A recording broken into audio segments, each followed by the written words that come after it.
Bwana, michezo mbalimbali ya ligi kuu NBC Premier League inaendelea, lakini leo tukiweza kushuhudia ama tukienda kushuhudia mchezo wa Simba Sports dhidi ya TRA, lakini bado tupo katika mchezo wa Young Africans ambao umeleta sintofahamu kubwa ama maswali mengi miongoni mwa washabiki wa Young Africans, lakini pia wanachama mbalimbali wa klabu hiyo, huku malalamiko mengi yakienda kwa kocha Pedro Gonçalves, lakini pia kwa wachezaji wakionyesha kuwa hawana fitness ama uchovu mkubwa ndani ya kikosi hicho. Kwenye touchline tayari ni naye bwana Mbungo Junior ambaye tutakwenda kuzungumza mambo mbalimbali, tutapita huko kote kunako kikosi cha Young Africans. Bwana Mbungo Junior, Young Africans imeweza kutoa sare ya 3 mfululizo, lakini pia tukiona mwalimu Pedro Gonçalves kukiwa na tetesi za kwamba huenda akaachwa ndani ya kikosi hicho cha Young Africans.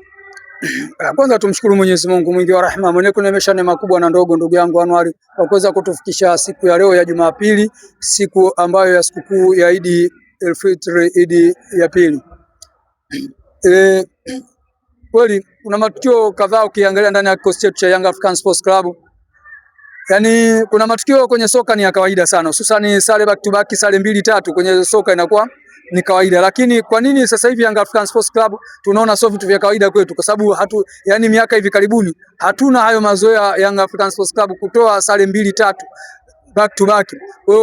Kwa sasa imetokea, ndio maana tunaona kama kitu kigeni, lakini kwenye mpira ni vitu vya kawaida sana kwenye mpira. Ila kwetu sisi wananchi Young African Sports Club, kwa jinsi tulivyozoeshwa kwa hii timu yetu jinsi ilivyo, pa kuanzia kwenye performance na kwenye matokeo, basi kwetu kimekuwa kama kitu kigeni, tena kitu ambacho kimetuumiza sana. Hususan sare ya TRA tulikuja kupumua baada ya kuiona sare ya Simba Sports Club na sare ya Azam, lakini sare ya jana dhidi ya Mtibwa, kitu ambacho kimetusononesha na kutuumiza sana.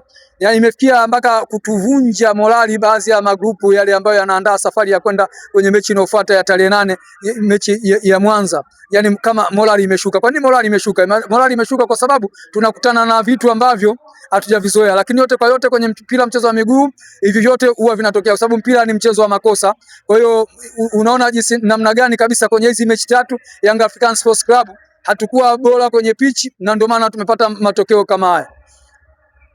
Kelele nyingi, maneno mengi yamekuwa kwa kocha wetu Pedro Gonçalves, lakini ukiangalia kuna nyakati hata wewe mwenyewe vile vile unaweza ukaangalia ukaona kuna nyakati kama Pedro anajitafutia mwenyewe hizi kelele za mitandaoni, kelele za mashabiki na wanachama, morali kama anaishusha kweli, kwa sababu ukiangalia Young African Sports Club injao, kwanza tukili kabisa tuna injury nyingi sana kwenye kikosi chetu. Injury tulizokuwa nazo sasa hivi kama zingekuwa kwenye timu nyingine, hata hiki kinachopatikana kwenye alama moja naamini kabisa zisingepatikana. Lakini ubora wa wachezaji ambao tunaamini kabisa ubora wa wachezaji wa Young African Sports Club, wale walioumia na wale ambao wapo mpaka hivi sasa wanaitumikia jezi ya Young African Sports Club, wote wana ubora uliokuwa mzuri, ingawa wote hawezi kuwa kwenye mizani sawa, ingawa wamepishana. Lakini ukiangalia ligi yetu ya NBC haina wachezaji wa Young African Sports Club, ukiondoa injuries zilizokuwepo, wachezaji waliobaki, tuna uwezo wa kucheza na timu yoyote kwenye ligi kuu ya NBC na tukapata matokeo. Lakini hichi kinachoendelea, kelele zinakuwa kwa mwalimu. Kwa sababu gani? Yani mwalimu kama amekariri, kwa sababu kwanza mwalimu anatakiwa isome timu yake. Isome timu yake, angalie aina ya kikosi ambacho chokuwa anakitegemea toka amefika kinampa matokeo. Alafu akiangalie aina gani ya watu ambao wamekosekana kwenye kikosi kile. Basi hapa yeye zinabakia kwenye taaluma yake na mbinu zake na mbinu zake, kuona kwa aina watu niliokuwa naye niende na mfumo gani ili kupata matokeo. Lakini hakipo kwa Pedro Gonçalves. Unakuta pamoja na injury nyingi, yani analazimika kumchezesha mchezaji kwa sababu ya uhitaji ya eneo hilo. Ukiangalia kama Tula ya Ukwasi anacheza kwa sababu ana uhitaji. Ukiona Mwenda kama vile mechi na TRA Mwenda anaumia, kwa hiyo ni sababu ya lazima, analazimishwa kumuingiza Tula ya Ukwasi. Jana ukiangalia sare ya jana Israeli Mwenda, kuna muda ulikuwa unamuona kabisa kama alitonyesha jeraha lake akawa anachechemea. Kwa hiyo ni sabu tena, ukaona kama amelazimishwa sabu, ndio ile anamuingiza tena Tula ya Ukwasi. Lakini uangalia upande wa fullback ya kulia wa Young African Sports Club kuna Tula ya Ukwasi, mimi mwenyewe Tula ya Ukwasi, lakini kuna Kibwana Shomari, beki mfupi, akili nyingi, lakini bado Pedro Gonçalves bado hajakuwa kwenye mizani ya kuamini baadhi ya wachezaji. achana tu hao, tuangalie upande wetu wa kushoto. Upande wa kushoto amebakia Mohamed Hussein Zimbwe peke yake. Unaona namna gani Zimbwe hata kama anazidiwa, hata kama tenki lake kuna wakati linachoka, kuna wakati unaweza ukakuta watu wakawa watu watatu wanne wanapiga pasi za karibu huko, wanakulazimisha kukuchosha ili watumie upande wako wa kupata nafasi. Unaweza ukamwona kabisa kweli ametumika sana kwenye wakati huo, kwenye mechi hiyo amechoka, lakini mwalimu anakosa uoga. Kibwana Shomari ni fullback ambaye anaweza kucheza fullback ya kulia, anaweza kucheza fullback ya kushoto. Kipindi cha Nabi alituonyesha hicho Kibwana Shomari. Hata hapa juzi kati ujio wa Said Lamovic ulimuona kabisa Kibwana Shomari alirudi, alianza fullback ya kulia, akacheza fullback ya kushoto, akacheza zote, alizicheza kwenye ubora uliokuwa mkubwa, lakini hicho hakipo kwa Pedro Gonçalves. Ameng'ang'ania sana na amekalili sana kwenye aina wachezaji ambao anawatumia. Kuna kauli moja ambayo inasambaa sana kwamba huruma sio malezi, na moja ya sifa ya viongozi wa Young Africans ni wasikivu, lakini pia ni watu ambao wanachukua maamuzi kwa haraka zaidi, hususan Engineer Hersi Said. Ni kipi ambacho kiboreshwe ndani ya Young Africans hususan kwa kocha Pedro Gonçalves katika nyakati hizi ngumu? Ni kweli, kwanza ni wasifu viongozi wangu wa Young Africans Sports Club chini ya Engineer Hersi Said na kamati yake tendaji na CEO wetu Andrew Mtine. Ni viongozi ambao kwanza ni wasikivu, wanasikiliza maoni ya wanachama na mashabiki wa Young Africans Sports Club. Kwenye maoni ambayo yanaotoka mara nyingi wanafanyia kazi na tunafaulu kwenye zile kazi wanazofanya. Niamini kabisa hichi kinachoendelea, maneno yanayozungumzwa, ushauri na saa na lawama ambazo zinakwenda kwa kocha wetu na zinawafikia moja kwa moja viongozi wetu, naamini kabisa, kwa sababu viongozi wetu wasikivu. Yani siwezi kuwafundisha viongozi wetu, kwa sababu viongozi hawa leo hii tunawapigia makelele. Tukumbuke ndio viongozi ambao wametutoa kule tulipokuwepo nafasi ya 100 na nafasi ya ngapi, na kutuleta leo hii tuko nafasi ya 10 kwenye ubora wa Afrika. Mafanikio mengi, makombe mara 4 mfululizo chini ya utawala wa Engineer Hersi. Hii yote imeletwa kwa umoja wetu, usikivu wao wa viongozi wetu, na kuyafanyia kazi yale ambayo mashabiki na wanachama wanapeleka kwao. Kwenye hili la kocha wetu, ukweli kabisa ukiangalia, yani unaona kabisa Yanga Afrika imekuwa kubwa kuliko uwezo wa Pedro Gonçalves. Yani Yanga kubwa kuliko uwezo wa Pedro, kwa sababu haiwezekani, hainiingia akilini kabisa. Ukiangalia quality za wachezaji wa Yanga, ukiangalia quality ya wachezaji wa Mtibwa au TRA,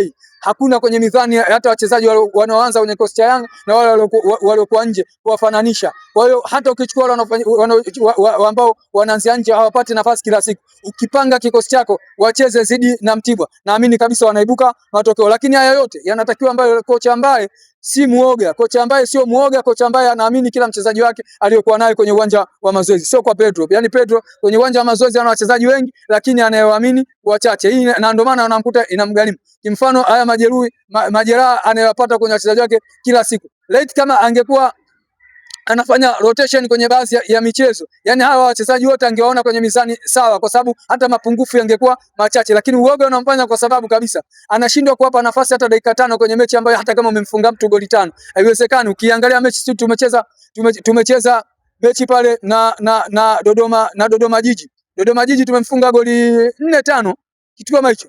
Yani unamfunga mtu goli 3, ratiba imebana, unashindwa kufanya rotation ya kumuingiza mchezaji ambaye hajacheza muda mrefu ili uwape nafasi ya kupumzika kwa wachezaji wenzie. Hii inaonyesha kabisa ni namna gani ya uoga. Nyingine aina ya uchezaji. Unaweza ukashangaa Yanga Afrika sio timu ambayo ya kuweka kwenye mizani ya kuweza kushindana na Mtibwa Sugar. Yanga Afrika goli moja unapata unarudisha timu nyuma. Pedro ni uoga sana. Yani kama tunakwenda kweli kwenye staili ya uoga, naamini kabisa viongozi wetu wasikivu, kama hatujafanya maamuzi magumu, tutabaki na Pedro Gonçalves. Naamini kabisa nafasi ya ubingwa kwetu inaweza kuwa ngumu sana kwa msimu huu kwa aina ya uchezaji wake. Licha ya kusema kwamba nafasi ni ngumu sana, jana baada ya dakika 90 kumalizika, golikipa Djigui Diarra ni moja ya watu ambao walionyesha tempa ya hali ya juu, kwamba aliweza kupaniki kwa kiasi kikubwa sana baada ya mchezo ule, ama baada ya goli kusawazishwa katika mchezo ule, kwani matumaini yake ilikuwa ni kwamba Young Africans wanabeba alama zote 3, lakini baada ya mpira tuliona kitendo cha kisichokuwa cha kiungwana ama kisichokuwa cha kinidhamu kwenda kwa waandishi wa habari, lakini pia kikosi kizima kilitoka jana kikiwa vichwa chini.